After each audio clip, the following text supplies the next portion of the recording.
Hi, I'm Tim. Welcome to Watchbox, and thanks for logging on. If you love this watch, email me at tmosso@thewatchbox.com. It's in the description below. It's the direct inquiry line for purchase questions about this or any watch you see here on Watchbox Reviews. From you to me and my crew, tmosso@thewatchbox.com.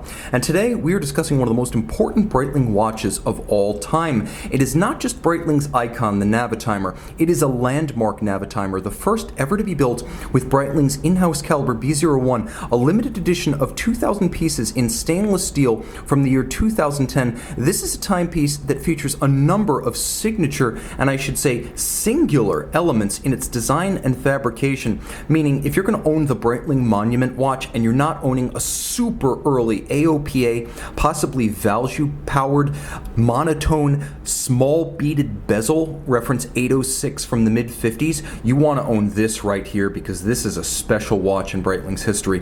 43 millimeters in stainless steel. I'm going to give you a sense of how the watch wears in a moment, but you can see from lug to lug it's actually reasonably sized at 49 millimeters, so though a 43 it wears decently on a small wrist.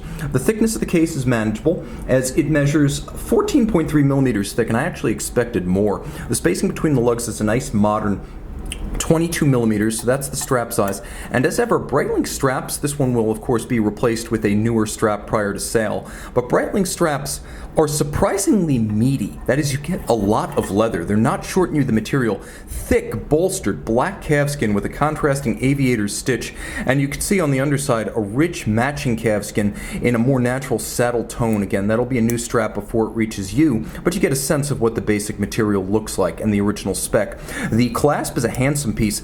A deployant olive polished steel, it crimps the strap underneath. So once you size it, note that it does not need to be perforated to be sized.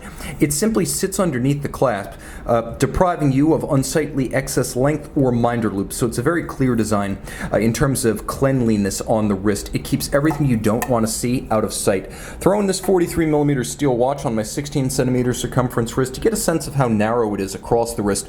49 is very, very reasonable lug to lug for a 43 millimeter watch. So this is exemplary ergonomics for a company that's not always to be credited with the like.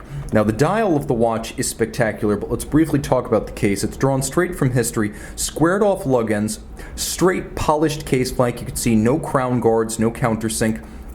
Handsome lines as the blending of the lugs with the caseband, surprisingly artful and sexy, something we don't often attribute to the Navitimer, but it is the case here. You can see the knurling of the bezel, and it is a circular slide rule, a logarithmic scale, essentially multiplication and division device. You can use it to outpace your friends in their smartphones when you're calculating the tips at restaurants.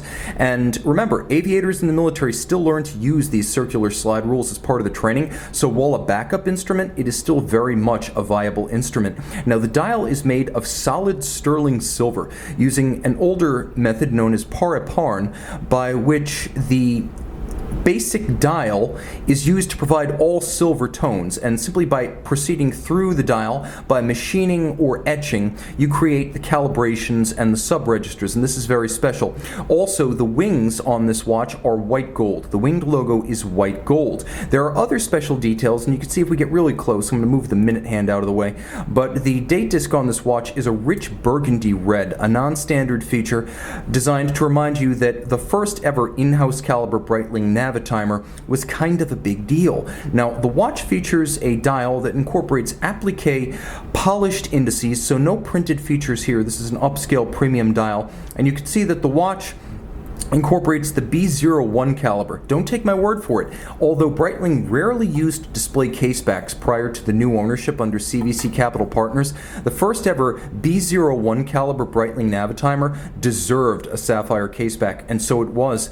70-hour power reserve, automatic winding, stop seconds, and a quick set date, 5-position adjustment, COSC chronometer, vertical clutch and column wheel, and 30 meters water resistant. Despite the fact that you can see the movement, it retains the standard watch's water resistance.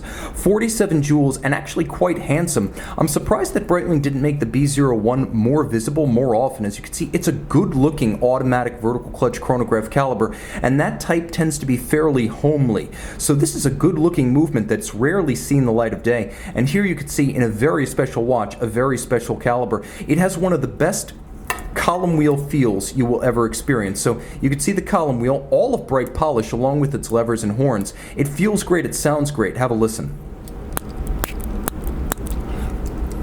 As solid and positive as any I've ever encountered. I put it up there with the Lange Datograph, the El Primero Caliber 400, and the Rolex Daytona Caliber 4130 as the best column wheel feel I have encountered.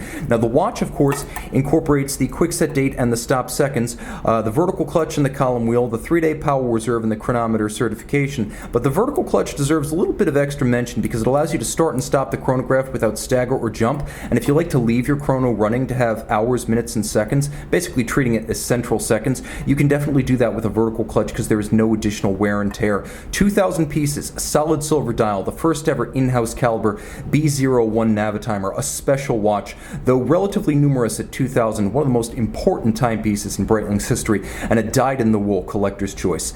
Tim Mosso at thewatchbox.com for purchase questions. Breitling Navitimer B01 by night.